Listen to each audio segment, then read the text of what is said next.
momento, lendo a 1 Coríntios, vai dizer, Mateus capítulo 28, eu não queria esquecer, e eu lembrei isso agora, eu vou fazer isso agora, porque senão eu vou esquecer no final. Eu queria no final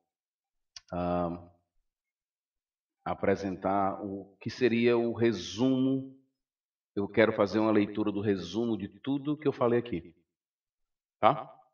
Tentei desenvolver esse resumo aqui, e eu vou colocar no finalzinho aqui, deixa eu só fazer minha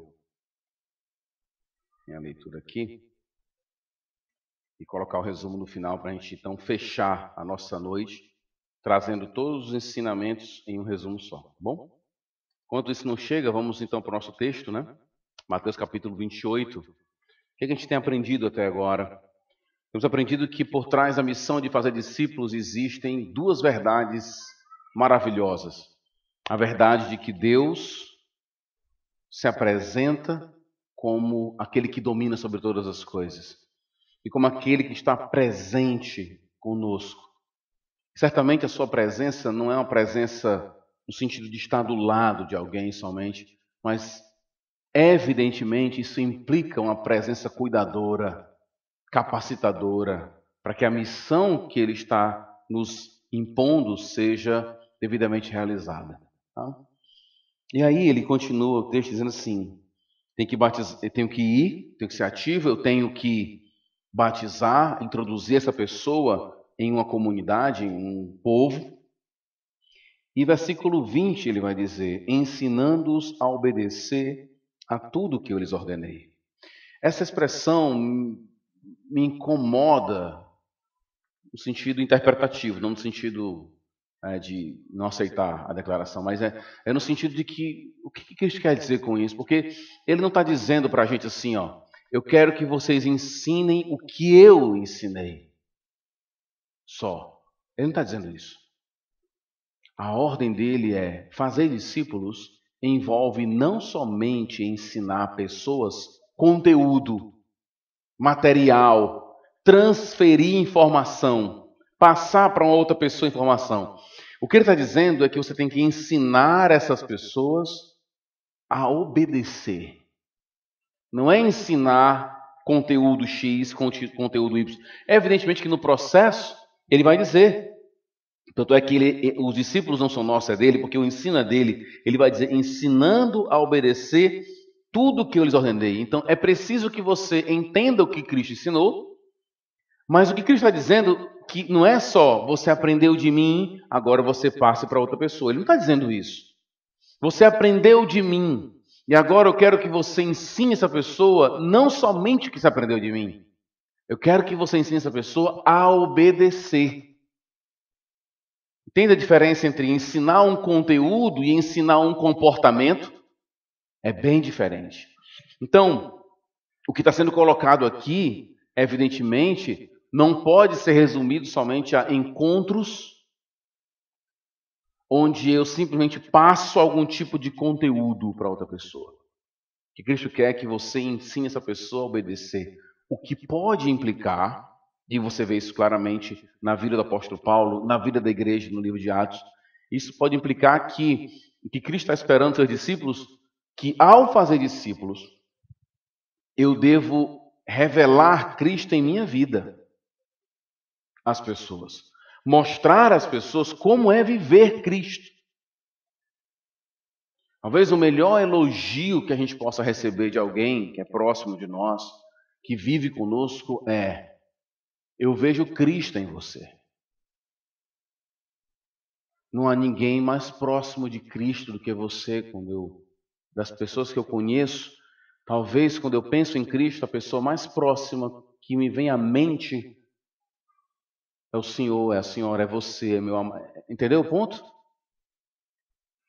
Então, o que Cristo está dizendo é que no processo de discipulado, esse processo não é tão automático e não pode ser simplesmente parte de um currículo.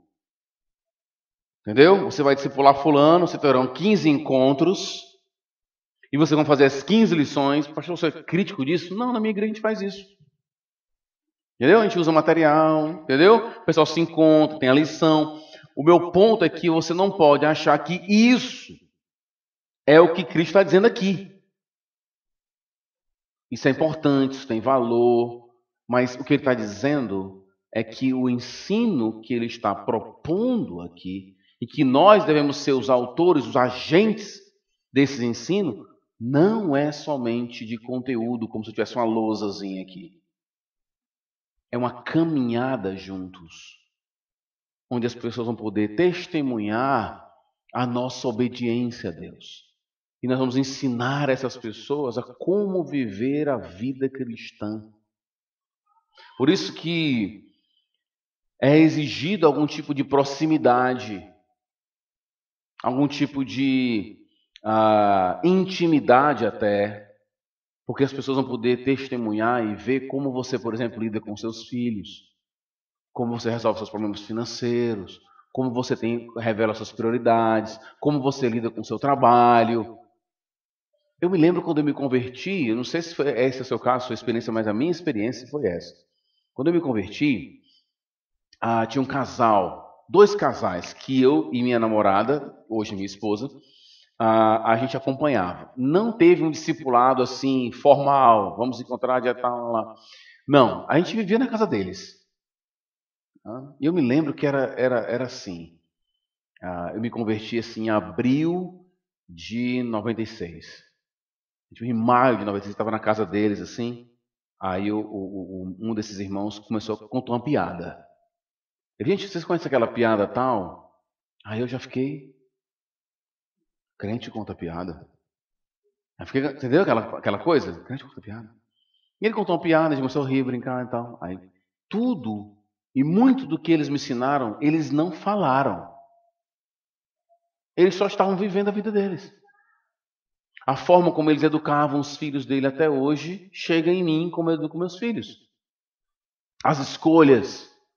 Eu me lembro que a nossa igreja, eu sou pastor da igreja que eu me converti. Tá? Então eu me converti lá e hoje eu sou pastor dessa igreja. Quando eu me converti nessa igreja, era um casal de missionários. A igreja não tinha como sustentar um pastor. Poucas pessoas. E eu era uma dessas poucas pessoas, né? Um jovem de 18 anos, no meio de... Nós tínhamos irmão lá com 100 anos de idade, você tem ideia? E eu era aquele jovem assim, né, loucão da cidade, entendeu? Que se converteu e agora está numa igreja pequena, cheia de idosos. Por isso que nessa história assim, não, tem que ter trabalho com jovens, tem que ter trabalho assim. Se não tiver trabalho assim, como é que a gente vai alcançar? Meu irmão, eu era o maconheiro da minha cidade. Tá entendendo? O meu cabelo, se tiver uma irmã aqui que tem um cabelo, meu cabelo era maior que o seu, irmão. E eu estava lá no meio desses jovens, desses idosos. O louvor não tinha essas paradas de... Nem transparência tinha. Lembra a história de transparência? Não tinha, era um papel que fazia assim, ó.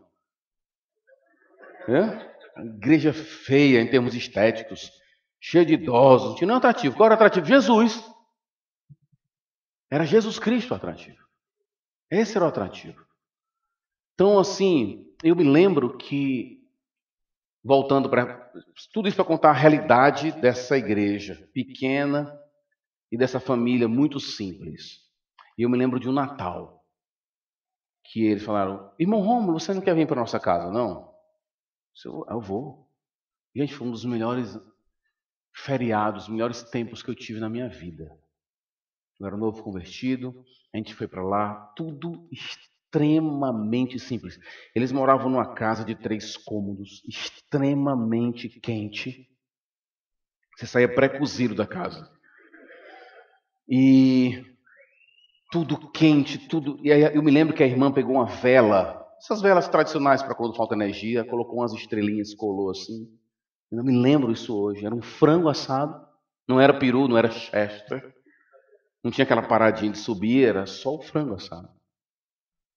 E eu me lembro da gente naquela reunião, e eu aprendi tanto naquele dia. Aprendi a simplicidade, aprendi como criar os filhos. Os presentes eram os presentes mais simples que você possa imaginar.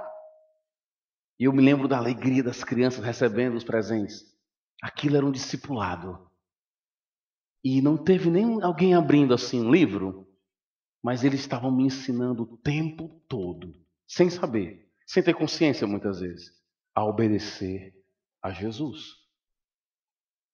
O que Cristo nos convida, nos proclama, melhor dizendo, nos intima a fazer, é sermos ativos na busca de fazer discípulos, e esse processo exige proatividade, exige a entrada dessa pessoa em um ritual de iniciação dentro de um grupo, mas há um processo sem fim, onde eu quero fazer com que essa pessoa obedeça a Jesus. Eu não quero só que ela saiba o que Cristo quer.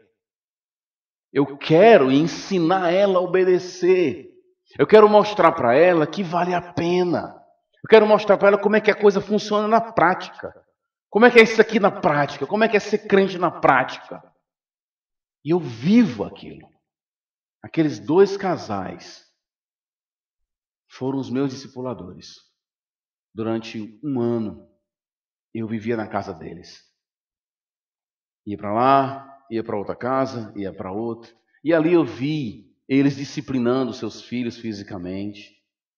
Eu me lembro que o missionário que estava lá, ele prometia número de... Ele dizia assim, fulano, o filho dele, ele era bem lento. Ô fulano, é assim que ele prometia uma pizza pro filho dele. Ô fulano, eu vou lhe dar 3 lapadas. Assim, é bem lento assim, eu olhava assim, caramba. Eu nunca tinha visto aquilo, achava aquele negócio meio estranho. Aí ele foi abrir em Provérbios. Irmão, esse negócio de bater na criança, isso não é certo. Esse meu irmão vem aqui para a Bíblia. Então, foi um processo lento. Foi ele que falou para mim, você nunca pensou em ser pastor, não? Os 2 casais, você nunca pensou em ser pastor, não? Eu, não. Pois você poderia pensar nisso. Porque eu já começava a pregar na igreja, falar, ler, estudar as escrituras. Tudo isso para dizer para vocês que o que está envolvido no processo de discipulado é esse ensinamento prático de como é que a gente obedece a Deus. Como é que a gente obedece a Jesus? E eu creio que esse ensinamento prático tem uma das implicações dele é que a gente passa a olhar para aqueles que obedecem a Jesus e entendem, é possível. É uma coisa que eu digo para os casais da nossa igreja. Quando eu vou preparar para o casamento, eu faço uns 9 estudos. E tem uns que ainda digam assim, não caso. Mas pastor, eu não, pode procurar outro pastor e fica à vontade. Eu não, estou vendo que não vai dar certo. Eu e o mundo inteiro está vendo que não vai dar certo. Não vai entrar nessa história, não vai entrar nessa história. E a gente faz esse preparo para casamento. E muitas vezes no preparo para casamento eu digo assim, ó, é possível. É possível viver uma vida a 2, sob a bênção de Deus e desfrutar de uma parceria e de uma amizade maravilhosa, onde o simples pensar na perda do seu ente, do seu cônjuge, já te coloca na condição de amputado, nesse sentido que você perdeu alguém, perdeu, né, um só corpo, uma só carne. É possível isso. Nós precisamos dizer para as pessoas, mostrar para as pessoas, não somente anunciar que está envolvido, evidentemente, anunciar o evangelho, falar de pecado, falar do perdão gratuito de Jesus, falar da morte expiatória de Cristo, do poder do perdão, da graça do Senhor. Ok? Tudo isso está colocado, mas a turma precisa ver isso encarnado. A pessoa precisa ver isso vivido. E elas olham para aquelas realidades assim, isso não é só abstrato, não é só uma verdade estranha, não, longe, é prático, é claro, eu consigo ver isso. Então você pode ver isso. Uma das maiores alegrias que eu já tive na minha vida foi quando eu moro, a minha casa, vizinha à minha casa é minha tia, meu tio, e eles não são cristãos protestantes, né? não são cristãos. E aí depois veio o meu primo, e na frente morava um outro primo meu. Então na minha rua tinha vários familiares, né? Vários familiares. E família, não sei como é que é de vocês, né? Mas aquela música clássica, essa família é muito unida e também muito, né? família é família, né, gente? Irmãos, por exemplo. Irmãos se amam, né? Nunca brigam com o outro. E a nossa família é uma família. Então, sempre tem uma confusãozinha ali, uma discussão, tal. E eu me lembro que um colega, um dos meus primos, disse assim: Romo, estava tendo um pega aqui. E foi confusão para lá, e era isso aqui, isso aqui. Foi um dos dias mais felizes que eu tive na minha vida. Por que eu digo isso? Não é por causa da briga. É porque um dos meus primos levantou e disse assim, apontou para minha casa e disse assim: sabe quem é que está certo no meio de tudo isso aqui? É aquele cara que mora naquela casa ali, ó. Aquele cara que está certo. Aí, pã! Então, para mim, isso foi maravilhoso. Eu não sabia, mas eu estava sendo observado o tempo todo. E nós estamos sendo observados o tempo todo. Quando fui para o seminário, a primeira frase que eu ouvi de um dos professores principais do seminário, eu ainda me lembro que fosse agora. A gente chegou, ele tinha a voz dele assim, né? E aí a mesa, eram 23 alunos, e ele chegou na mesa e disse assim: vocês serão exemplo, quer queiram, quer não. Mas sempre vocês serão exemplo. A primeira frase que o cara disse para mim. Eu guardo até hoje isso. O que Cristo está dizendo para a gente é que a proposta dele de fazer discípulos não envolve somente e simplesmente a propagação das verdades por meio da nossa boca. Porque ninguém ensina a pessoa a obedecer somente dizendo que é. Poxa, eu sou pai. Filho, não toque aqui. Pronto, já ensinei. É assim? Você é pai? Você sabe que não é assim. Você tem que dizer isso quantas vezes? 5 milhões de vezes. Porque você sabe muito bem que a simples informação não é suficiente. Você precisa viver aquilo, mostrar aquilo de alguma forma. Esse é o ponto. Fazer discípulos não é só dizer para as pessoas o que é para ser. As pessoas, você tem que ensinar a obedecer.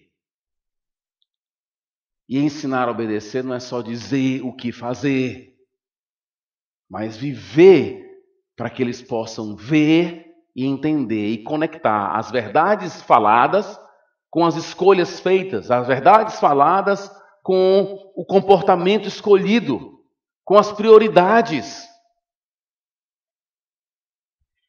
Quando eu não sei se eu acho que é o seu caso também, mas quando eu olho, por exemplo, na minha vida, exemplos, quando eu olho assim, ser generoso, eu lembro de quem? Eu tenho pessoas que me inspiram a ser generoso, a ser generoso. Eu tenho pessoas dentro da comunidade que me inspiram a ter comportamentos mais sacrificiais. Eu tenho pessoas na minha comunidade que me ensinam a ser mais grato. Nós temos um irmão na nossa igreja. Toda vez que eu vejo aquele irmão, e ele é novo na fé, ele tem 4 anos de convertido. Eu sei porque ele se converteu no dia que meu filho fez 1 ano. Então meu filho vai fazer 5 e ele vai fazer 4 agora. E é interessante ver esse irmão, sabe? Esse irmão era assim, ele ia para o trabalho dele, ele voltava do trabalho dele, passava na igreja, e eu passava de carro em frente à igreja, ele estava cortando aquelas plantas, para ficar bem retinho assim a parada. Eu falei, irmão, você está fazendo? Não, pastor, eu passei aqui, que eu acho tão bonito aqui a igreja, eu queria ajudar a limpar. Ele era sempre tão grato. E ele me ensinou a ser grato. Como também tem irmãos da nossa igreja que estão extremamente generosos. Quando sabe que alguém está precisando, pastor, como é que eu faço para ajudar aquele filho? Essa pessoa me impulsiona a ser generoso, porque eu sei, eu estou vendo o que é ser generoso, eu estou vendo o que é ser grato.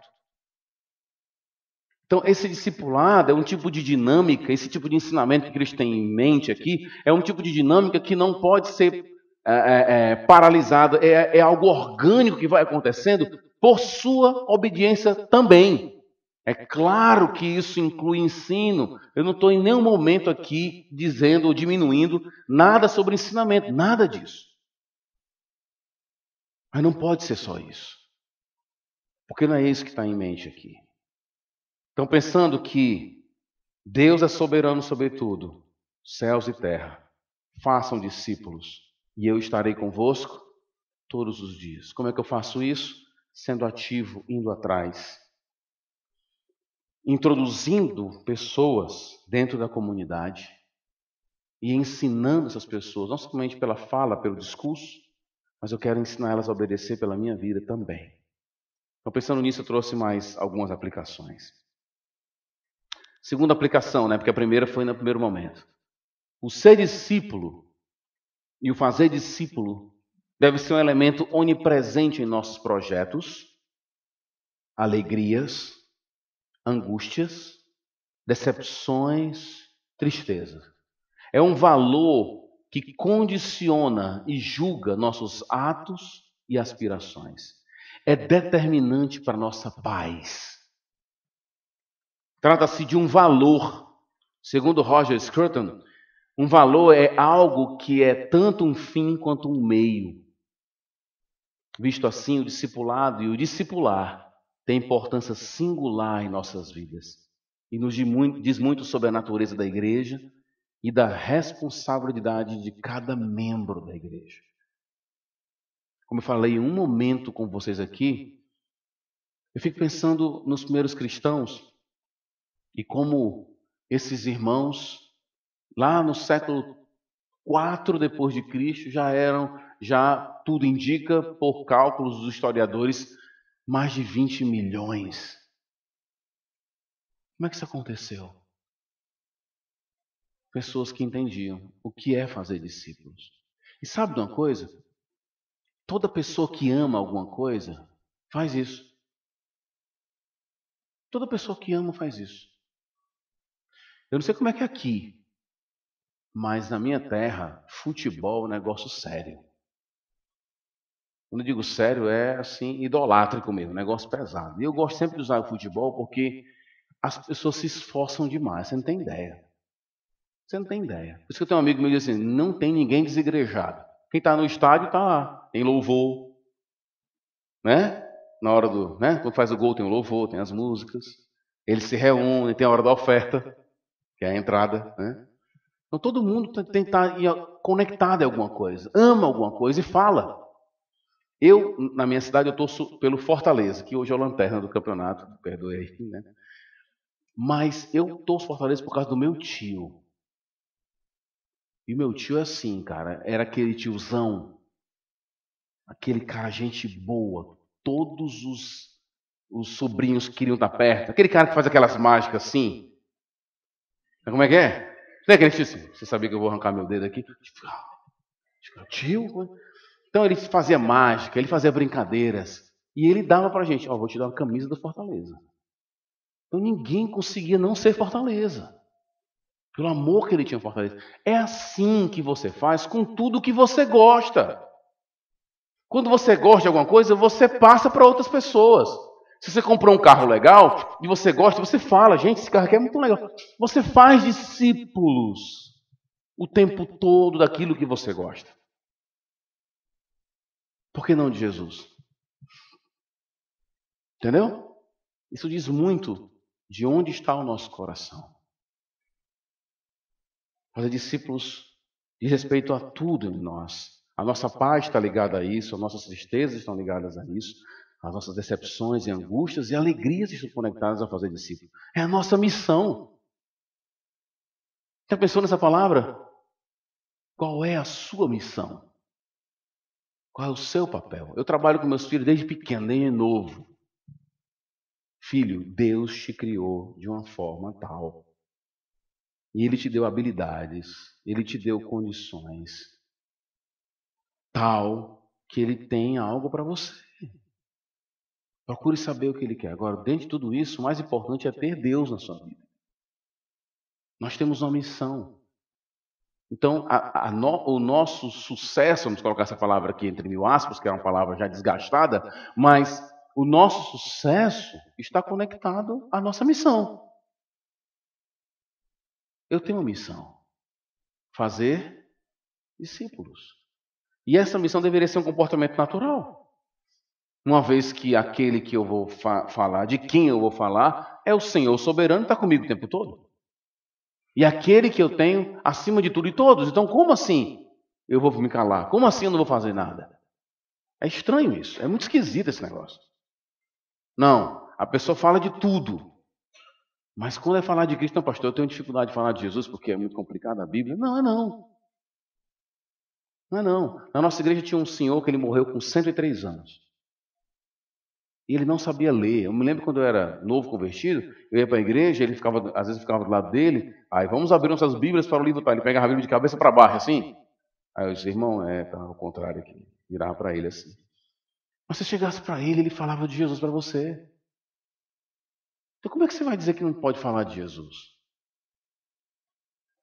Terceira aplicação. A pregação pública, isso que está acontecendo aqui agora, é necessária. Contudo, não é tudo que precisamos. Instrução nas escrituras tem caráter pessoal, também individual. Aqui vale, eu quero citar o Richard Baxter. Ele diz, não tenho dúvida de que a confissão auricular papal, falando aqui lembra da confissão auricular da Igreja Católica, é uma novidade pecaminosa, Richard Baxter dizia. Mas a nossa negligência comum de instrução pessoal é muito pior. Na visão do Baxter, ele está certo. A instrução não pode ser somente aqui, ó. Entendeu? Pública. Não dá, existem muitos vácuos. É como você exigir que um pregador, em uma pregação, coloque tudo. Ele não vai conseguir colocar tudo. Muitas coisas vão ficar em vácuo, lá vai ficar em espaço. É como uma música. Pastor, aquela música tem uma frase ali que não ficou muito bem. Né?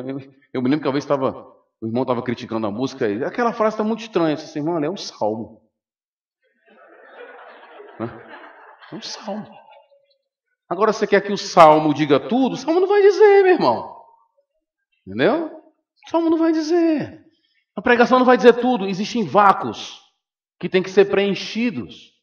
No detalhe, eu me lembro que eu comecei uma série na minha igreja. Gente, comecei uma série, aí terminou a série, no começo da série, uma irmã chegou para mim e falou, e ela estava chegando na igreja. Ela disse, pastor, eu estava gostando tanto da igreja. Mas o senhor está falando umas coisas ali que não está dando certo. Aí disse, diga, minha irmã, vamos marcar um dia, vamos lá para casa tomar um café e a gente esclarece. Quando eu esclareci para ela, pastor, não estava entendendo, pronto. Então não dá para mim, eu não consegui na pregação alcançar aquela irmã em algum ponto. Você precisa de um nível mais pessoal do ensinamento. Não dá para ser só aqui. É verdade que aqui você consegue pastorear. Sim. Já vivi vários momentos de ter que conversar com alguém, a pessoa marcou, agendou um aconselhamento. Terminei a pregação, a pessoa chega para mim, pastor, sabe o aconselhamento de quarta? Esquece, já foi resolvido agora, você acabou de falar, está tudo resolvido. Pronto. Numa pregação foi alcançado, mas nem sempre é assim. É preciso um elemento mais pessoal, essa valorização do pessoal e do comum é desafiadora. Tá? Uma vez que a nossa tendência no mundo evangélico é outra. Aqui eu quero citar o Michael Horton, num livro que eu indico para vocês, vocês têm por aí, mas é Simplesmente Crente. Ouviram falar nesse livro? Excelente aquele livro, Simplesmente Crente. E ele diz assim, a tendência do movimento evangélico sempre foi de dar prioridade a métodos e exigências extraordinárias acima dos meios comuns que Cristo instituiu para a missão sustentável. Estou convicto de que nos desviamos do verdadeiro foco da atividade divina nesse mundo. Ela não está no extraordinário, mas no que é ordinário e corriqueiro. No encontro comum, no café com o irmão, entendeu? Na conversa, no telefonema, no versículo que você cita para o irmão enquanto ele está com dor, no abraço que sinaliza a sua presença cuidadora. Não dá. A pregação pública é valiosa. Vocês têm uma conferência agora em setembro, vai ser maravilhoso ouvir aquele homem. Vai ser um privilégio ouvir um homem como Stuart Olyott. Mas a gente sabe que a gente precisa do contato pessoal também. Essas coisas não deveriam estar vivendo em conflito, mas em constante trabalho comum. Entendendo que na hora que você prega, algumas coisas ficam sem ser ditas e precisa esse contato pessoal para continuar. Quarta aplicação, Vale uma palavra aqui sobre igreja orgânica e igreja institucionalizada. A igreja, ela funciona o tempo todo. Lá na nossa igreja nós temos um irmão que tem um trabalho de ensinar crianças de uma comunidade a surfar. A gente mora na praia, eu moro a 5 km da praia, um negócio desagradável, a maresia batendo na cara. Então eu moro lá perto. Então o pessoal tem áreas lá perigosas e ele trabalha com essas crianças, ele faz esse trabalho, só que como um crente, ele prega para essas crianças. Ele vai exigir, não, você tem que estar na escola, tem que mandar o boletim, aquela coisa toda para poder, que a criançada mora lá, quer ter uma prancha para poder subir, entendeu? E ele está aqui a prancha, mas tem que chegar aqui. E no processo a gente prega o evangelho para eles. Tem um outro casal da nossa igreja que trabalha com reforço escolar. Ele chegou na comunidade bem carente lá, nós pegamos um bairro lá bem carente, criou um prédio lá, reforço escolar, e tem tudo, instrumento musical, informática, mas eles pregam o evangelho para eles. As crianças aprendem o evangelho de cedo. Isso é algo institucionalizado da minha igreja? Não. São irmãos da igreja que estão operando. É algo orgânico. Você não precisa sempre ter tudo institucionalizado, entendeu? Para operar. Porque a igreja opera. Ela é orgânica também. Isso é muito importante. Quinta aplicação. É minha última mensagem, então eu vou... Não, segura aí. Estou indo embora, né? Quem está indo embora pode... Quinta aplicação. Precisamos de uma atitude proativa, essencial na multiplicação de discípulos ou adoradores em todo o mundo. Essa atitude encontra explicação, justificativa e motivação na junção assustadora que nós falamos em um momento na pregação. A presença amorosa, cuidadora, eu estarei convosco. E ao mesmo tempo poderosa, tudo está sob o meu controle. É nessa mistura de trono e proximidade, soberania e solidariedade. É isso, glória e socorro ao fraco, morte e ressurreição, poder e solidariedade. Isso no mesmo lugar. É isso que é a base para estarmos fazendo discípulos. Tente encontrar essa junção singular em outra pessoa, tente encontrar em outra instituição ou evento histórico, e logo você vai experimentar o peso do caminho contrário, de uma apatia agitada, insatisfeita e estéril.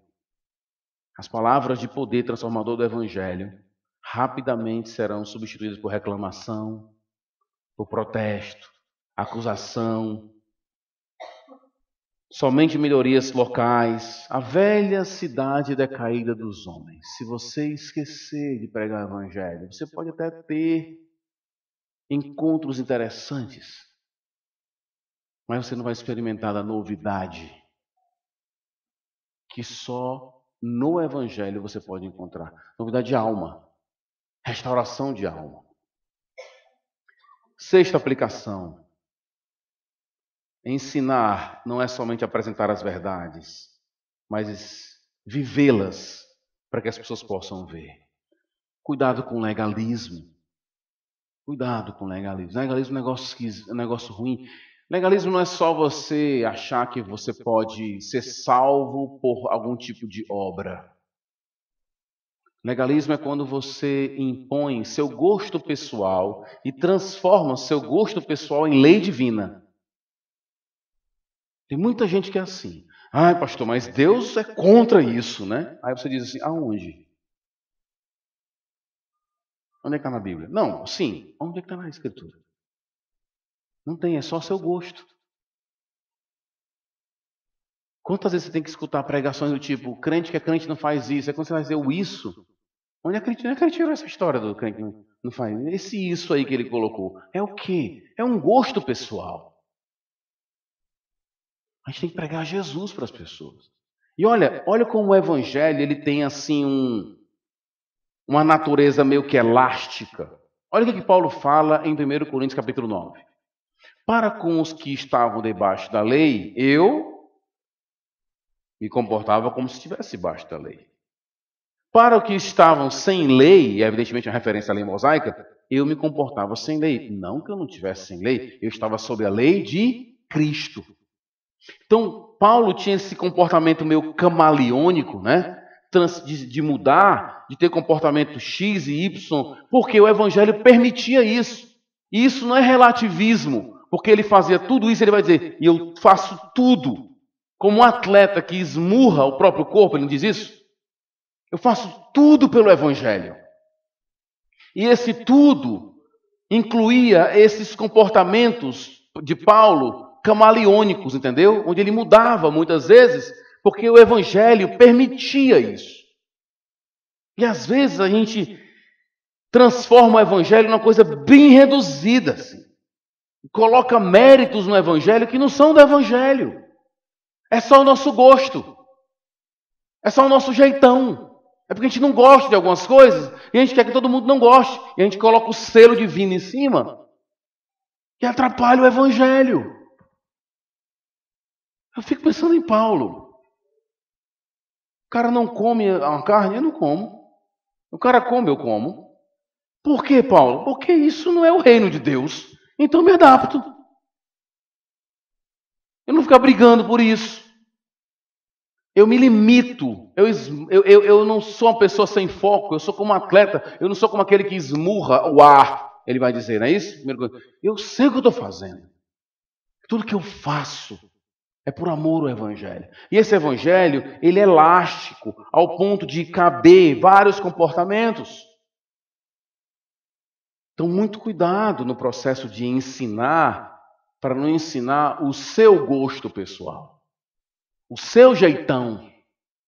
Claro, todo mundo nasceu e vive uma tradição, mas também tradição está aí para a gente poder dizer assim, a galera deu uma vacilada aqui.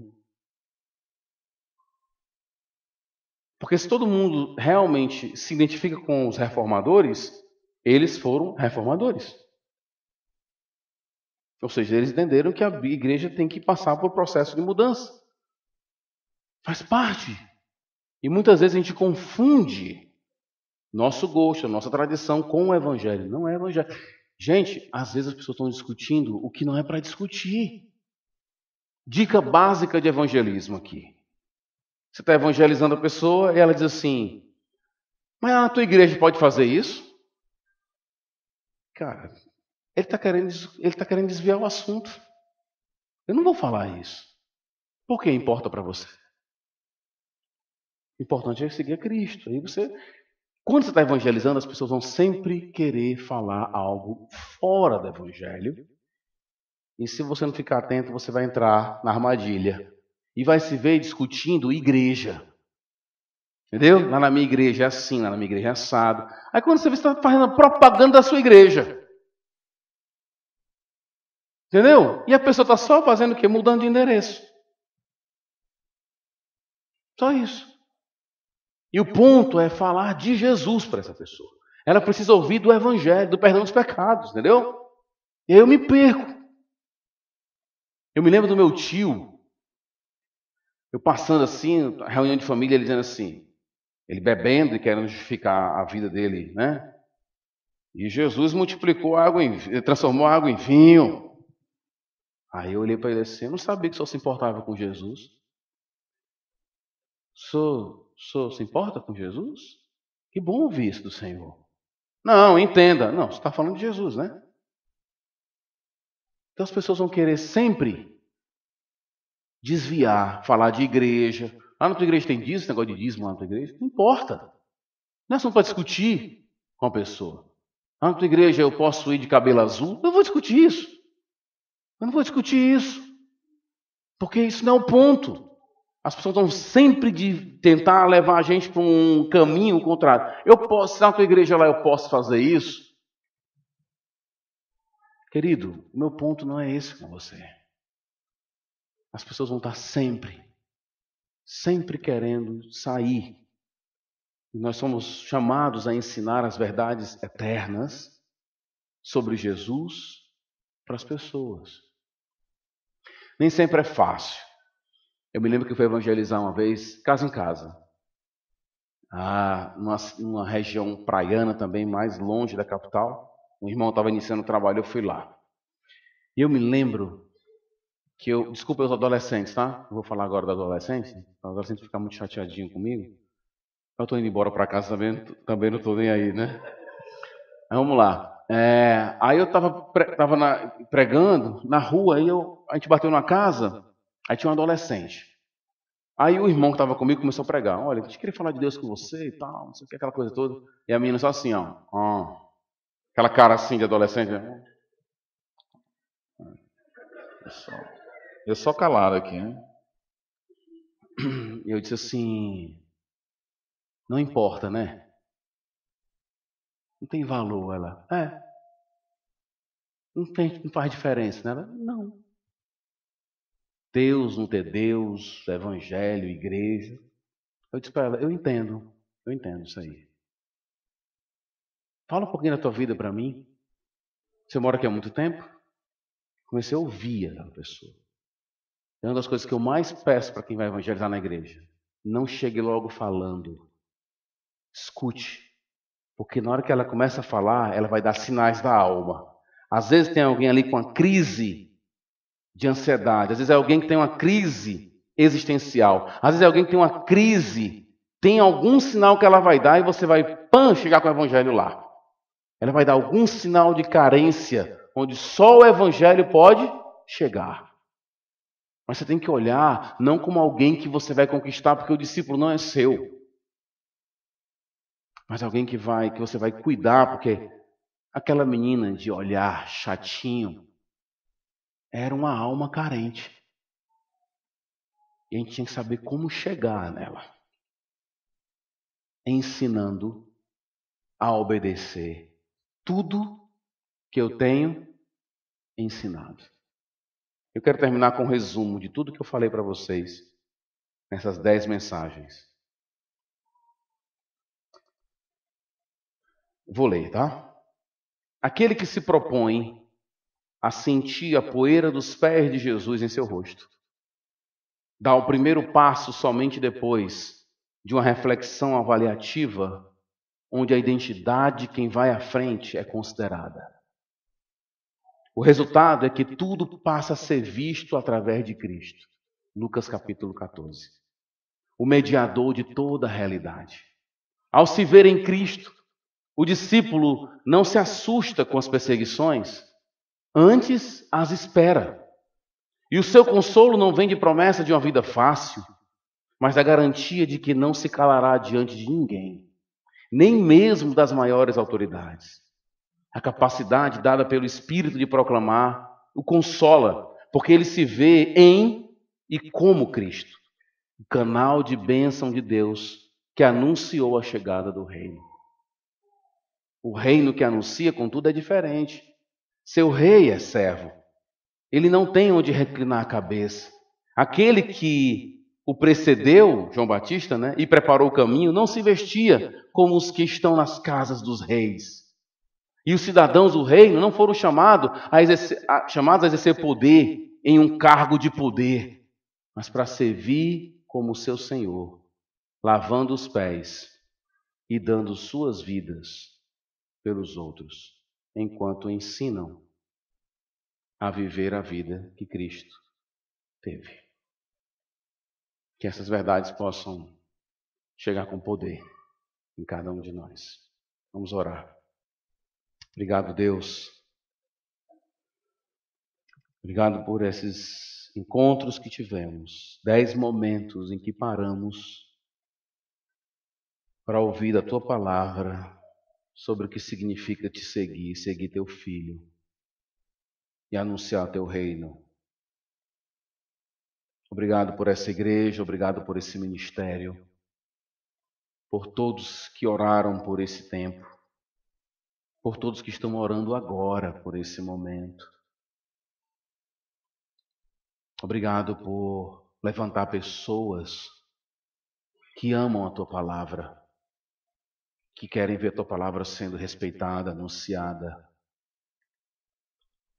Guarda esse ministério, guarda essa conferência, que ela tenha inúmeras, que sejam mais e mais encontros, onde a Tua palavra vai ser aberta, onde o Teu povo vai se encontrar diante dela, em submissão, de corações abertos. Obrigado por todo esse tempo. Obrigado por me fazer conhecer pessoas que Te amam também. Obrigado por nos dar um vislumbre da eternidade, onde podemos conversar e interagir com nossos irmãos, porque fazemos parte do Teu povo. Essa nova humanidade que choca o mundo pela unidade e pela persistência, pela perseverança na caminhada. Somos gratos por tudo que aconteceu aqui. Os irmãos do louvor, todos da organização, todos que se inscreveram, todos que se doaram. Que essa conferência traga bons frutos. Que ela não fique só aqui. Que não sejam só verdades que ficam no ar de maneira abstrata. Mas que as verdades sejam aplicadas na prática e que frutos maravilhosos surjam de tempos como esse. Abençoa-nos, oramos em nome de Jesus Cristo. Amém.